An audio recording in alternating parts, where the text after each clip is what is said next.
Namshukuru Mungu niko salama. Lete story. Tunakuja usiku. Kawaida mambo yanapatikana hata mkija saa 9, saa 8 kama kawaida, madini yanashuka. Hapa madini ndio kama maktaba.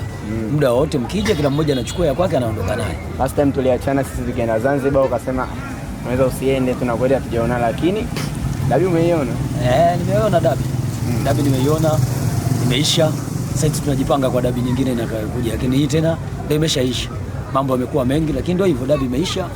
Yote kwa yote tunamshukuru Mwenyezi Mungu, wachezaji wetu wametoka wakiwa salama. Basi tunajipanga kwa michezo ambayo inafuata sasa hizi. Nandi dabi imeisha kiwanjani, moyoni imeisha kweli? Imeisha kwa hata kama haijaisha moyoni utafanyaje? Ndio ishatokea, huwezi kubadilisha yale matokeo, ndio yashapangwa. Hata wale kama atachukuliwa hatua ya namna gani, matokeo hayawezi kubadilika, yatabaki vile vile. Kama matokeo ingekuwa naweza kubadilika, mimi ningekuwa naamini dabi haijaisha, lakini matokeo hayawezi kubadilika, maana dabi ndio imeisha. Utake usitake ndio imeisha. Maneno yamekuwa mengi kwamba pamoja na kupata sare ya bila kufungana, ni uchawi mmefanya kiasi kwamba mmepambana kiulogi mpaka mmefanikiwa kupata ile sare. Mmepata maneno? Wao wanazungumza hivyo, lakini kwenye uhalisia wao na sisi ni nani amefanya mambo makubwa zaidi? Manake wao ndio wenye uwanja wao na wametoa jina kabisa la Guantanamo, manake ni gereza. Lakini mwisho wa picha, unapoenda gerezani lazima ujipange unaendaje gerezani, sababu ushazoea kuishi maisha ulaiani. Kwa hiyo unatakiwa ukaishi gerezani, kwa hiyo lazima ujipange jinsi ya kwenda kuishi gerezani. Kwa hiyo sisi tulijitazalisha kwa ajili tunaenda kuishi gerezani, lakini mwisho wa siku alikuwa gereza, kumbe ilikuwa maeneo tu ya kawaida ya kwenda kupiga story ulaiani basi. Na mchezo jinsi ulivyotazama, quality ya wachezaji ambao mlikuwa mnatamba nao kuanzia wanasajiliwa, pengine ni wazi kwamba mmefanikiwa kama mlivyokuwa mnazungumza. Nilisema nadhani kabla ya mechi yenyewe kufika. Sawa, nilizungumza vizuri tu kwamba binafsi quality ya wachezaji wangu hawa waingizo jipya dirisha dogo wakishirikiana na hawa ambao wapo toka dirisha kubwa na wengine wapo misimu kadhaa ndani ya Simba Sports, niliamini kabisa kwamba mechi ile itaenda kwa ya jasho na damu, na niliamini kwamba nyuma mwiko watateseka na watazalilika. Na kweli walizalilika. Mechi ilivyoisha tu watu wameingia kwenye mashimo yao kimya. Kama unavyojua Chula hapendi kuishi maeneo kama haya kawaida. Atafuta sehemu kwenye mshimo anaenda kujificha. Kwa hiyo walienda kujificha kwenye mashimo. Kuacha Simba afanye jambo yake huko nje. Na kweli tulitamba na tuliendelea kuwapeleka kwa maneno, kwa sababu hawana cha kuzungumza. Kwenye goli hawezi kukataa. Watakwambia eti Dube kafanya nini? Dube alifunga. Wanasema Telele kwa offside, alikuwa na nafasi nzuri ya kufunga. Nafasi nzuri ya kufunga akafunga. Maana kuna kuzungumzia kitu mtu kafunga na kuzungumzia mtu atafunga. Yaani wakati huu uliopo na wakati ujao kipi kinazungumzwa vizuri? Cha wakati ujao au pengine angekosa. Ndio maana nimesema yani kinachozungumzwa vizuri ni kitu cha wakati huu uliopo. Sio cha wakati utakayetokea, wakati tayari hichi kishatokea, mtu kasikoa bonge la bao. Sawa, maana yule apiga free header, kipa katema, kamalizia na mguu wa kushoto. Yeye na beki wake maki kamsindikiza. Kipa alipotema ilikuwa bado haijanunuliwa kibendera. Kibendera kainua makusudi ili mradi tu kwamba Simba asipate matokeo. Yes, anajua kwamba kuna matemato naweza kupatikana. Wao wanaishi vizuri sasa hizi. Mimi naamini wanaishi vizuri baada ya ile mechi ile, waamuzi wote wanaishi. Marefa wanaishi vizuri. Marefa sasa hizi wanaishi vizuri. Sasa wanalala kwenye hoteli za nyota 5. Unaweza sasa hizi ukawakuta pale. Nandi. Utawakuta pale Posta pale. Kuna namna itakuwa Selena pale wapo sasa hizi pale wanaenjoy. Namna wamefanyika. Namna ipo. Huwezi kutunyima goli halali kama lile. Na sio mechi ya kwanza, ni mechi nyingi zenye muendelezo wa Simba kunyima matokeo. Kwa hiyo mimi naamini binafsi yote kwa yote mechi imeisha. Wao walioamua kutunyonga wametunyonga, Mwenyezi Mungu atawahukumu, lakini sisi kama Simba Sports tunajipanga kwa michezo mingine. Naamini dabi haijaisha, bado kuna dabi ya kwetu. Ya kwao ishamalizika, bado shughuli ya kwetu. Kama njia yao ushindi ndio hii sasa. Utarajie Simba itakuwa inacheza tu bila kupata ushindi katika dabi. Mimi naamini binafsi kadri muda unavyozidi kwenda, unazidi kuona magepu. Magepu saizi yanazidi kuonekana. Wapi walikuwa wanajificha tunapaona, wapi walikuwa wanatambia tunapaona. Kwa hiyo hakuna mtu anatarajia kwamba Simba angeonyesha mpira mzuri kiasi kile, lakini mwisho wa picha kila mmoja ameona. Mechi imeisha, majibu yamepatikana. Kwa hiyo naamini dabi inayokuja nyuma mwiko, bora aombe mapema mechi isichezwe. Kabla ya mechi ili Simba tupewe alama 3. Akisema akubali ichezwe, hatozalilishwa. Hiyo ndio tunaenda kumfitinisha kweli. Yaani ndio itakuwa balaa. Kama wale wachezaji kila mmoja pale ndio kwanza na 5%. Hakuna mtu mmoja alofikisha hata 50% pale kwenye performance yake. Yaani bado ana 5% wale wote. Kuanzia goalkeeping mpaka nafasi za mbele huko. Wale wote hakuna alofikisha 20%. Na Godi wanasema wale wanaongea na engineer pale wanachukue Novemba. Nilisema mapema kwamba taizi wataanza kuhama kwa Mpanzu, watahamia kwa wachezaji wengine. Kama sasa hivi na mapenzi. Watahama sasa kwa maana hapa ndio wote Mpanzu wao. Muda ufike tuwape mchezaji wao. Hata sasa hivi kama hela wanayo waje tuwape Mpanzu. So wanamtaka Mpanzu. Wanahama tena, wanataka Luemba. Yaani hao wamekuwa kama wale dada zetu, dada poa. Yaani kama dada poa, yaani akimwona mtu mwenye umatemate tayari anamtaka huyo. Yaani watulie, wapambane na hali yao. Wasi wanajifanya wana hela, wana nguvu ya hela. Wameenda kumchukua Okelo shingapi? Sisi wale tuliochukua wale na wao Okelo, nani ni bora? Okelo zinawezekana kwamba mchezaji kwamba wametupola tonge mdomoni, mchezaji mwenye thamani kubwa. Wameenda wamemchukua wao, wamevunja mkataba, wamemleta nyuma mwiko pale ili aweze kuwasaidia. Mwisho wa siku kashindwa kuwasaidia kwenye mashindano ya kimataifa, lakini mpaka kwenye ligi yenyewe bado hana msaada mpaka sasa. Lakini hao wachezaji wetu wamekuja saizi kama kawaida, wanaendelea kunywa mtoli na magoli washascore. Yeye saizi anahangaika kutafuta goli aliona. Hiyo ndio Simba Sports. Na ndio tumeanza msimu ujao sisi hatusajili tena kwenye bara la Afrika. Kwa wao watashindana na vilabu vingine, Ahali, Piramidi huko. Sawa? Kina Kaizer Chiefs. Ndio watashindana na wao, sio sisi. Sisi level yetu tena tunakushindana kina Real Madrid, Barcelona, Man City, Arsenal. Mimi ndo nakwambia Chelsea ndo tunashindana sokoni, sio huku tena. Nani kamera hizi? Mimi ndo nakwambia msimu ujao hatutoshindana na usajili na vilabu vya bara la Afrika. Sisi tunavuka kwenye bara la Afrika tunaenda Ulaya. Tunaenda kushindana na vilabu vikubwa, sio hapa tena. Yaani mimi nikashindana kusajili mchezaji na Ahali. Wakati najua mchezaji huyu akija hapa nikicheza na Ahali anamwachia. Mimi nataka wawe mambo. Mimi naenda kushindana na mabara mengine huko, sio kwenye bara la Afrika. Kwa hiyo muda wa kushindana na usajili na kwenye bara la Afrika ushaisha, tunaenda kwenye mabara mengine mbele. Walisema ili wachezaji wenu wawe bora lazima kukutana na wao. Sasa tumekutana. Wamethibitisha. Sasa tumekutana, kwa hiyo sasa wameamini kwamba nani ni bora. Wewe mechi inaisha eti man of the match golikipa. Yaani ukiona timu yote man of the match anakuwa golikipa, kama ukijua kwamba wao waliteseka, walinyanyasika, lakini yule man of the match wamempa tu. Hakustahili kwa man of the match. Man of the match alikuwa Kipanga. Ndio man of the match. Kipanga nani? Panga sio line 1, si ninamuita Mpanga, mimi namuita Kipanga. Huyo ndo alistahili kwa man of the match. Huyo ndo man of the match. Kwa sababu gani? Yes, ndo alikata goli. Si ndo man of the match. Ukamkabidhi hiyo mechi. Yani yeye manake mechi yote tunamkabidhi yeye, lakini Diala wanamkosea. Diala anakuwa man of the match katika fungo. Yaani mtu alofungwa anakuwa man of the match katika fungo. Maana yule man of the match wake katetea goli lake, mpira kuingia nyavuni. Alistahili golikipa wa Dodoma. Yule ndo alistahili kwa man of the match, lakini sio Diala. Diala kafungwa. Anakuwa man of the match. Lakini Mnandi kabla ya hiyo mechi, siku mbili kabla, STFF alisema kwamba atakayeharibu mechi anafunguliwa mashtaka Central. Tanzania leo inaenda kufanikiwa kwa aina ya lawama ambazo mnazitoa kwa referee. Sidhani. Hapa anakuwa mind game. Danganya toto hiyo. Sawa? Kama kuku anamwambia mwanae utanyonya kesho. Kesho anaamka anakunguta mabawa, maisha yanaendelea.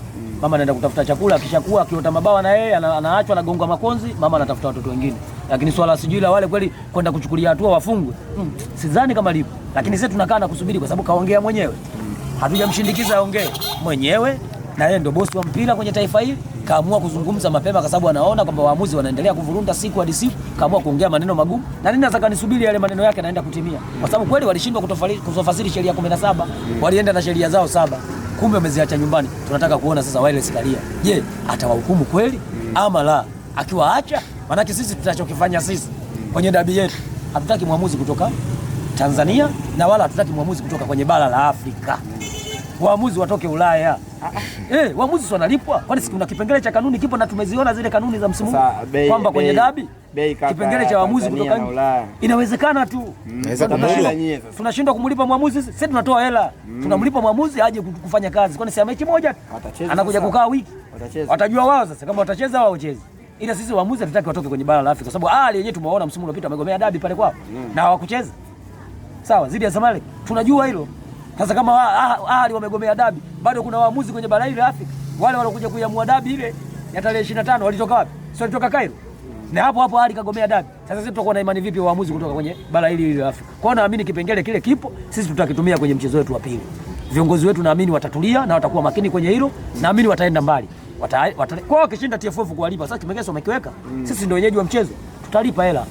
Waamuzi waje kuchezesha mechi yetu. Tunataka kuona burudani. Wewe umeona mzee Wenga alikuja hapa kuona burudani ya Simba Sports zidi ya National Real au kuona? Si uliona ile? Jana Mfatino aliona burudani ya Simba Sports zidi ya Ahali na mwenyewe alifly. So mnakuja mnacheza mpira wa madudu. Chezeni mpira kama sare mpate kihalali. Kwani mechi ile alifungwa mtu? Ngoma silikuwa 2-2 ile. Kuna mtu alilalamika? Mechi ichezeshwa kihalali. Kila mmoja alisikoma magoli ya kihalali. Hakuna kibendera, hakuna shuka. Lakini wao baada ya kuja na vibendera wamekuja na mashuka sina mabulangeti wamekuja kujifunika. Fanyeni kazi ile waleta kwenye pichi. So watu wamekuja wamevuja damu, wamevuja jasho, alafu wanashindwa kupata matokeo. Ile mechi tuliipania kweli, tulihitaji kweli na tulidhihirisha uwanjani kwamba sisi hawa tunawaweza. Watu walimfunga JKT wakasema salamu za Simba Sports. Zilikuwa salamu za nani? Hao walimsalimia mzee Mwinyi. Tunakuja mzee Mwinyi, tupokee Zanzibar. Tushamkanda mtu goli 5. Mwisho wa siku wanazalishwa wao pa. Mnandi kwanza kabla kwenda mbele niweze kutoa angalizo kwa mzee Mwinyi. Ule uwanja unaandaliwa kwa ajili ya AFCON. Nilikuwa nakuja hapa. Ule uwanja unaandaliwa kwa ajili ya AFCON. Hawa watu wamefanya wiring. Wametoboa wamejifanya sasa hivi mafundi umeme, wanaachana na kucheza mpira, wamekuwa mafundi umeme. Hawa watu watakuwa wachukuliwe hatua mara moja. Uwanja huwezi kwenda kwenye vyumba mule unaenda kutoboa mashimo. Ule sio ukuta. Nani ile ina maana gani? Sawa, wa kwenda kujifunzia. Vile ni vyumba vya wachezaji na uwanja umeboreshwa kwa ajili ya mashindano ambayo tayari yashapita ya CHAN, lakini unaboreshwa zaidi kwa ajili ya AFCON. Leo nyinyi mnaenda kutoboa mashimo kama vile. Wanaandaa AFCON wanapoona kama vile na kuaje. Tunaanza kuharibu miundombinu. Shiriki. Yaani mtu ukitegemea shiriki kama mpira huna uwezi kushinda. Haya, mmetoboa mashimo, mmepata matokeo uwanjani. Walipata hata goli la offside. Si bora ungekuja kutoboa nyavu. Lakini vile vyumba hamkuvitumia. Sawa, sisi wajanja tunatumiaje sisi chumba tayari kina mashine. Ahmed Ally anasema wao ndio wakali wa hizi kazi. Sisi kwenye mambo hayo unatuchukulia poa ni. Unatuchukulia kirahisi. Kwani tulivyokuwa tunasema kwa Mkapa atoke mtu. Sisi tulikuwa makatili kweli. Yaani ukija vyovyote sisi tunaruka na wewe. Wewe tunajiuliza hawa ndugu zetu kutoka Libya hapo. Sio wamekuja na mabounce hapa.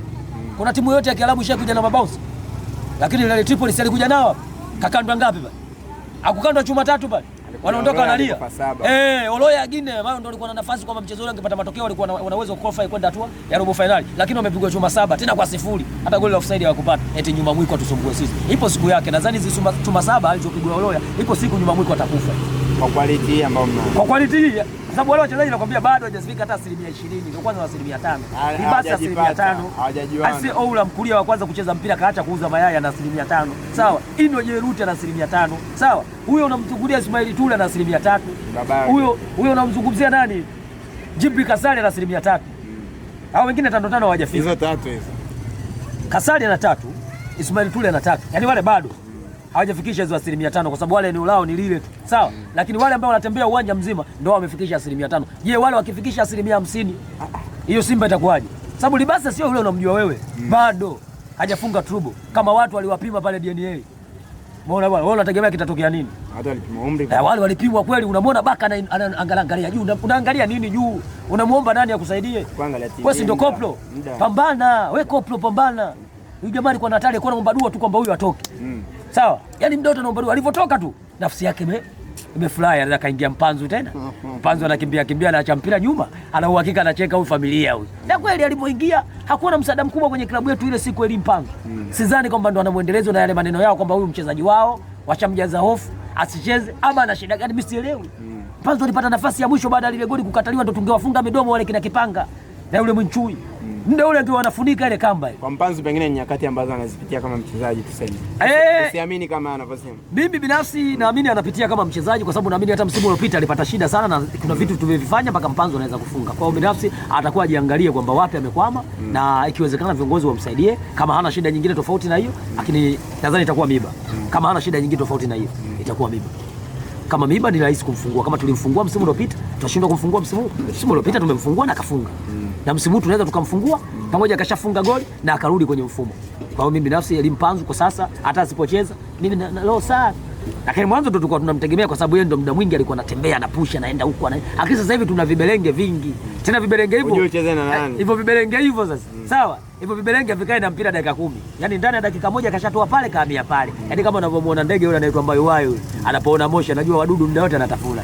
Kila muda yuko pale, anasubiri mdudu yule kadondokea pale anatafuna. Wewe unamkulia unavamazia. Mkulia kaacha kuuza mayai. Yaani unaenda kuwapa ulaia kina Damalo. Kwa kuwapa ulaia kama wale. Kama wale watu wa Musoma wale wameambia huko tunasema kwamba wale watu wa huko wale wa Musoma. Yule ndo nampa ulaia asubuhi tu. Yule taifa letu analisaidia. Libase gwe mpe ulaia. Asirudi kwao Senegali abaki hapa. Tunaenda kumpa ulaia mtu kama yule anafanya lafu. Mechi nzima yeye ndo anaongoza kwa kufanya lafu. Mpe ulaia. Hivi tunazikia watu kama wale huku kuliharibu taifa letu kwa kweli. Nandi tumalize sasa. Kuelekea mechi zinazofuata za ligi kuu, tutarajia Simba ikiwa kwenye mbio za mbele kabisa za ubingwa msimu huu. Kwanza baada ya kumaliza mechi zetu 3 za NBC Premier League zidi ya Tanzania Prison, zidi ya Dodoma Jiji, lakini zidi ya nyuma mwiko, na tumemuonyesha kwamba wapi ulipo mwiko wake. Tumeuona mwiko alikoficha. Sasa tuwaambie wanaokuja wote mbele yetu. Wote taa ishawaka. Sawa? Taa kijani imeshawaka. Sawa? Hakuna hapo stop order hapo. Umewashwa taa nyekundu usimame. Taa kijani imeshawaka maana chuma inakuja. Ipo kwenye spidi. Kwa hiyo ukikatisha tunakula na wewe. Yaani sisi yaani yoyote. Sababu saizi kituo kinachofuata ni tarehe 7. Kwenye mechi ya FA. Huyu atapigwa nyingi sana. Tuna hasira na huyu mtu wetu kudhulumiwa. Huyu atapigwa nyingi. Waamuzi ikiwezekana mechi hiyo asiwepo. Hiyo mechi FA wasiwepo waamuzi. Wa nini watatuharibia ladha mpira? Watakuwa wanaamua. Wasiwepo waamuzi tucheze mpira kama wa kizamani ule. Unajua mpira wa kizamani ushawahi kucheza? Sidhani kama ulicheza ule mpira wa kizamani. Ule wa kinyumbani. Ule mpira wa kizamani ule maamuzi ngumi. Huo mpira wa kizamani yani maamuzi ngumi yani ndio maamuzi. Yaani ukikanyaga unakanyaga. Ukikanyaga unakanyaga. Sawa? Kama una uwezo wa kupigana maana yake mchezo ucheze. Huo mchezo wewe ucheze. Tumecheza sisi huo. Enzi zetu tumecheza huo. Hasa kama ikiwezekana waamuzi wasiwepo, tuwe na mchezo kama ule. Wakipiga alafu unapigwa. Yaani iwe hivyo. Mechi tumalize wenyewe. Sababu waamuzi wanatulaza ladha uwanjani. Sasa bora tucheze bila waamuzi. Tuwezekana tukapata burudani. Sababu hao mimi naamini tutawakanda nyingi. Wasije kwamba kirahisi kwamba na wao wanakuja kupambana na Simba. Simba huyu manake kashakata kamba na hasira. Anamtafuta adui yake ambaye kavamia msitu. Kwa hiyo tunataka tumjue aliyovamia msitu ni nani. Kwa hiyo ukikaa mbele, sisi tunapita na wewe. Nadhani mpaka itafika hiyo dabi yetu. Hiyo dabi yetu ya pili. Hiyo Simba itakuwa. Simba kwanza mdao itakuwa iko kileleni wewe. Hivyo unajua ile kwamba Simba mdao atakuwa anaongoza ligi? Mwezi Aprili Simba anaongoza ligi. Mimi nipo. Tutaona. Nikushukuru sana. Asante sana.